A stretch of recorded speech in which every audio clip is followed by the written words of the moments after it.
Hi, this is my audio implementation reel for Lunar Epoch, a sci-fi horror game I'm currently developing audio for. To stay organised, I use an asset list to keep track of all audio files. I began the sound design process using my Zoom H5, which I used to record metal creaking, as well as sounds of distant trains. I then manipulated these recordings in Reaper, using plugins such as Serum 2 and Faceplant. Once I finalised my assets, I then used Wise's file manager to ensure that each asset was located in the appropriate directory. A core mechanic to this game is the day-night cycle, which uses RTPCs to apply gradual changes to the soundscape. I designed a system in Blueprints that alternates between countdowns for day and night, updating a Wise RTPC on every second. I then clamped my countdown variables to a range of 0 to 100 so they could be used as a percentage. This meant I could change the countdown duration without having to change the RTPC values in Wise. This made playtesting significantly easier. Here's how these RTPCs affected the game's soundscape.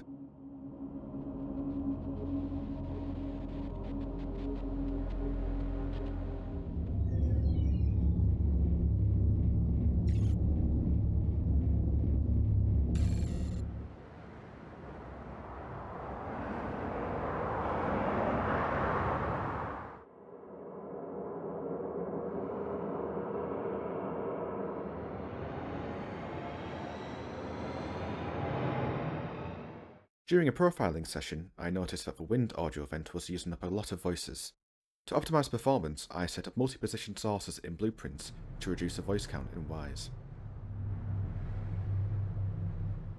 When implementing the audio for the server towers, I had to consider how the sound would travel along the emitter.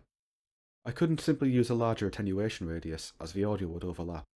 Instead, I decided to use a spline, where the audio would follow the player along a set path. I then created this system in Blueprints, allowing the audio to follow the player along the spline.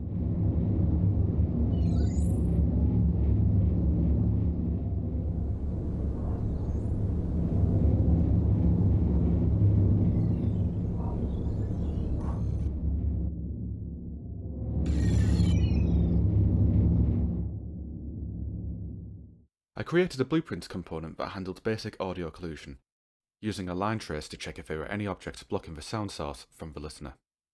After making a custom trace channel for audio occlusion, I used my debug level to make sure that the line trace returned a blocking hit for the correct objects. I did encounter an issue with an unknown object returning a blocking hit.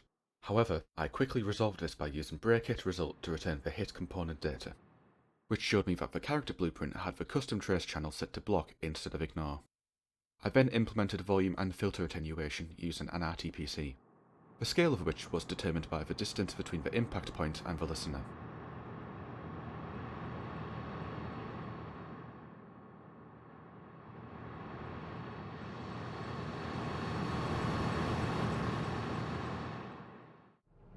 Thanks for watching. If you have any questions, please get in touch.